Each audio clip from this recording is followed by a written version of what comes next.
nagtigo kami dinhi sa dinhi aron magpuyo dining parokya ni San Vicente Ferrer. Makapahinuon unta kanimo ang tanan namong mga kapaningkamot aron sa paghigugma kanimo ug pag-alagad kanimo sa pulong, sa pagsimba o sa pagbuhat. Panalanginin ug bendisyonin kini mga sako sa CWN o himuang na magpakapahinuon sila kanimo.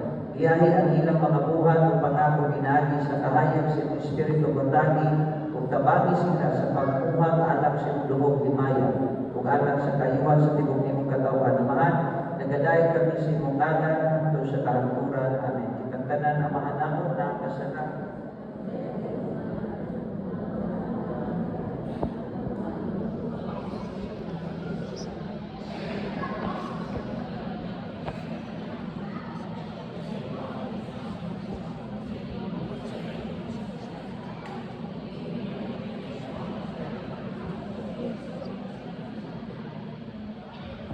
Tanan masipang palampag ang mga silog ng